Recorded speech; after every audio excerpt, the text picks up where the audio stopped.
today we're joined by Anushka Jain, a student at Health Careers High School in San Antonio, Texas, who's making a difference with her nonprofit, Dream Donations. What started in 2020 as a food redistribution project has grown to provide surplus medical supplies to clinic and shelters in undeserved areas. Welcome, Anushka. To start, can you tell us a little about yourself? Hi, so like you said, I'm Anushka Jain, a senior at Health Careers High School in San Antonio, Texas. Through my nonprofit Dream Donations, I work towards decreasing health inequities step by step in my community. I'm also passionate about women's health as I research endometriosis. Outside of all this, I enjoy taking pictures on my digital camera, doing Indian classical dance, and playing tennis. Altogether, my passions and interests are all what make me eager to pursue medicine in the future. Wow. All right. Thank you for that, Anushka. Now, since we are talking about dream donations, right? Is it okay if we ask what exactly is dream donations and how did it come to life? So Dream Donations is a 501(c)(3) nonprofit that we founded in 2020, dedicated to repurposing surplus food and now medical supplies to underprivileged people in San Antonio and surrounding areas currently. So as for the origins of Dream Donations, one night my family and I were driving back from this event in downtown, and we had one box of leftover food from it. While we were driving at a red light, we saw a man holding a sign that said that he was hungry. So we decided that this box would go to more use if we gave it to him. So we decided to give it to him, and that was a very fulfilling moment. And on the way home, we realized that there's so many people laying on the streets hungry across town. And this event we went to definitely was having a lot of leftover food going to waste. So that's what started the first chapter of Dream Donations with the food surplus. So from this initiative, we had an ongoing and continuous organization that was taking surplus food from different restaurants. Subway was one of our biggest vendors, and we would donate that food to shelters like Sam Ministries. However, during the pandemic, the amount of surplus available in those restaurants was decreasing because they started to struggle as well.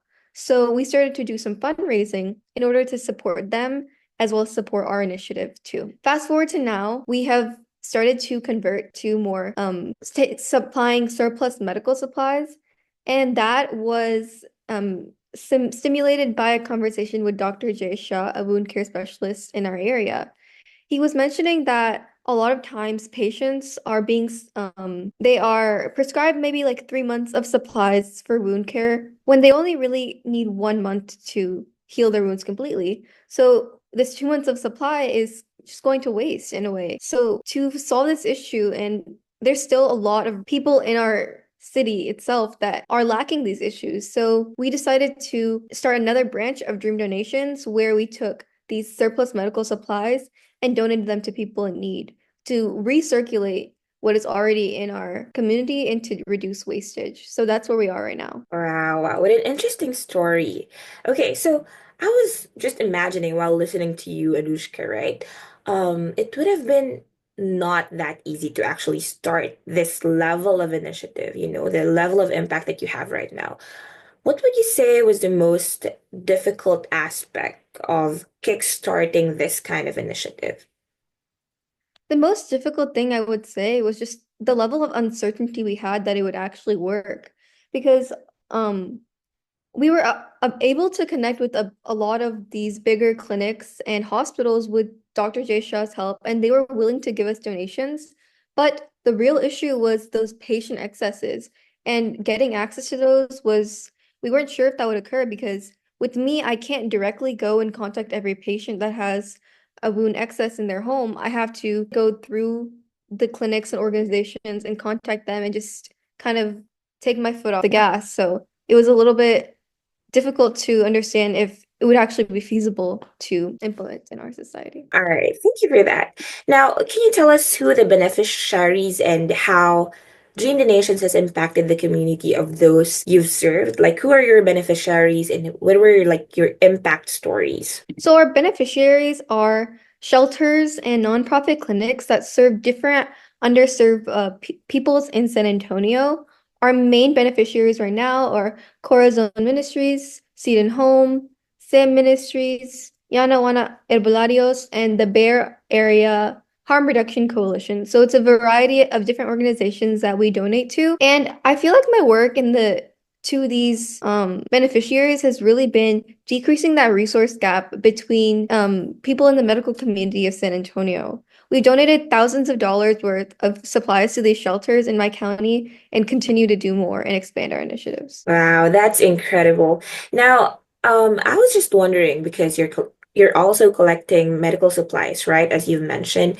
So how do you go about collecting the donations and how do you ensure? Because probably there would be some concerns about the safety and, being able to collect something like a like good condition medical supply. So how do you ensure that the medical supplies are safe and are in good condition as well? Yeah, that is a good question. So the process of collecting supplies right now has been me or some of the people that I work with in dream donations, we would go to these clinics and hospitals. Like Krista Santa Rosa has been a great help that in our as a donor, and we would just go pick up the supplies, talk with the staff, kind of get to know them, and also deliver flyers. These flyers have our main initiative, the website, QR code, as well as a drop off location of our office that patients can donate to.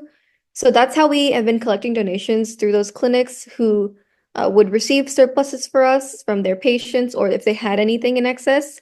And then patients also delivering to us or to their own clinics. And as for the ensuring that they're in safe and good condition, that's definitely been a big concern of ours because we want to make sure that the people we're trying to help aren't actually getting harmed by what we're giving them.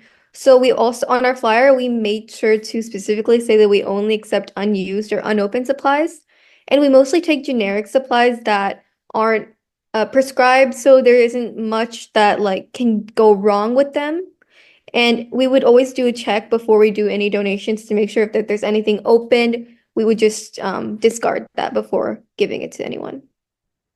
Wow, I'm glad that you're having that much attention to detail and really ensuring that, you're helping people that you're actually helping, right? Not harming them. So that's very good. So I was just wondering because probably I'm also trying to visualize it in my mind right now. So as you were helping, probably providing, medical supplies for them, I would have for sure, you would have seen like patients who are, really, really grateful, who felt really, really grateful about this initiative. So do you have, Anushka, any personal stories or moments where you saw the direct impact of your work on patients? Mhm. Yeah, so I definitely have seen the emotional and physical impact that I've had on the patients. Um, I've seen and heard a lot of patients that are being impacted by the donations that I give, especially at Corazon Ministries. They've always told me about specific patients that I've been helping. For example, there's this one patient who they have he's in a wheelchair and he has a huge chronic surgical wound. So some of the ostomy bags that I supplied, which are very, very expensive, that they can't afford to always buy those for him. I gave them a huge amount of it, and he was so thankful and grateful that he had those supplies because those his wound is very difficult to keep clean and it gets very uncomfortable for him. So that was a good impact that I saw. As well as the first time that I ever donated there, the one of the employees was brought to tears by just the small donation that I brought in a box. The employees of Corazon also are living through lived experiences and they really understand that even the littlest thing can help. So really what I've seen is that all it takes is this one small act of kindness that can go very far and impact someone very deeply. Wow, that's incredible. It's clear that you're actually, making a real difference. Okay, so I'm also wondering, what would you say was the turning point in this journey? So I would say that the turning point probably relates to my biggest difficulty because when I received that first patient donation, I realized that this can actually work.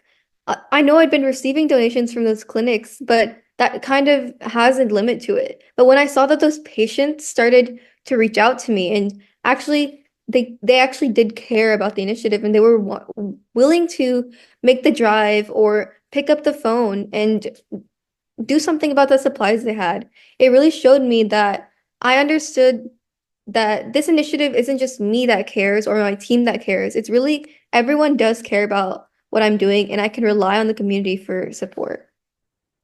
Wow, that's so, touching. I would have th I'm thinking that, with that kind of impact, with that kind of interaction with the patients, the stories that you've just mentioned, would have probably inspired you a lot more to could keep on going, to keep on continuing despite, having to juggle a lot of things as a high school student. So yeah, speaking of that, given that you're juggling, as a high school student, you've also had a lot of stuff.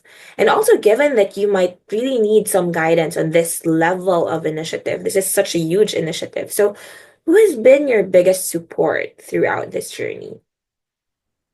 So I've definitely had a lot of supporters that have helped me because I'm a high school student, a full-time high school student who can't manage it all.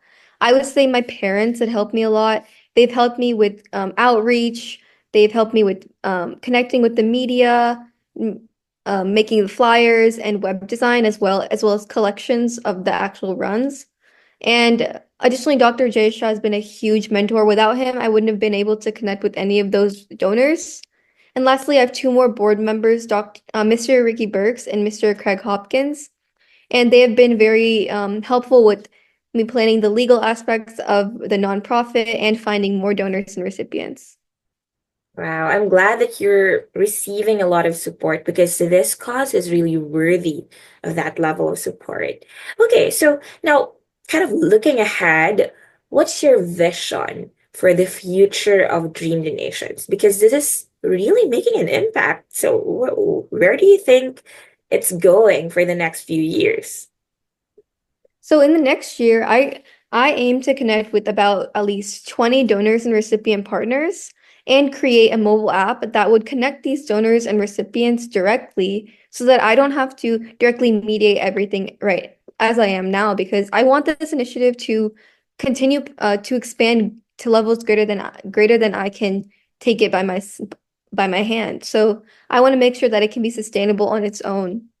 In the next 3 years, I hope to expand Dream Donations into other cities and create new chapters um, that are impacting a greater scale of people.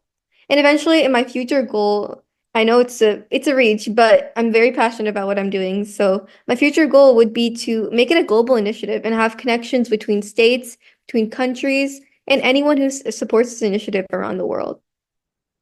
Wow, we're looking forward to that. So, since you have that kind of vision, you have even a global vision towards it. How do you think others can get involved? Because I do see that if we are, targeting that level of scale, we need more people, we need more, hands and feet.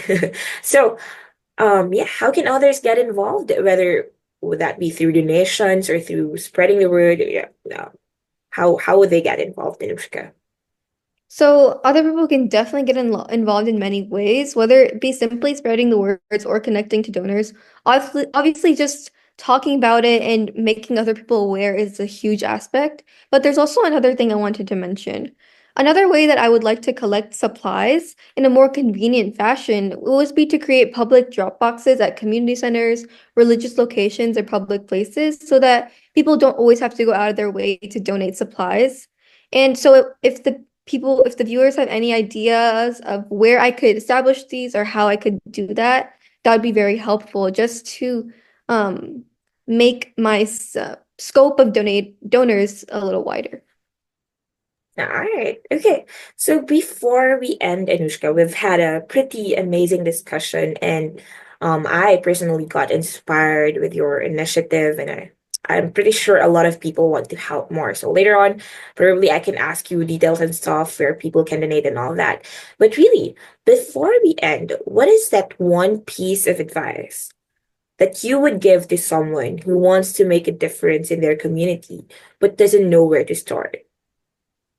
So I would have to say that in whatever initiative you take, you have to make sure that you're very passionate about it because if you work on something you're not passionate about, you won't be able to stick with it when times get hard. Throughout this journey, I've definitely seen a lot of ups and downs, and it was really my passion that made me stick with it and kept me driven. So I would just say make sure you're passionate about whatever you're doing in the community. All right, thank you, Anushka. So, just a bonus question. I know that you're also working with your college applications right now. So, as you work on your college applications with Gifted Gabber, how did the support you received help you highlight your passion for Dream Donations and shape your personal story, especially when it comes to, coming up with a good college admission profile? So I've definitely been able to solidify and kind of put on paper what I've been doing through the help of Gifted Gabber, whether it be like my resume building or the extracurriculars or essays that I write about it, because this has been a huge part of my high school career and life. So it's been a main topic that I write a lot about. So just having the help to articulate all that, as well as the media coverage that everyone that Gifted Gabber has given me the unique opportunity to have. It's been really impactful for me. All right, thank you, Anushka, and we wish you all the best for your initiative. I really hope, sincerely hope that it grows even larger. The global vision that you have, I'm pretty sure you're gonna reach it with that level of passion. As early as high school, right? You've been having so much impact, and how much more, as you grow, as you reach college and even graduate. I'm pretty sure your global vision can be a reality. So, yeah, thank you so much, Anushka. Thank you.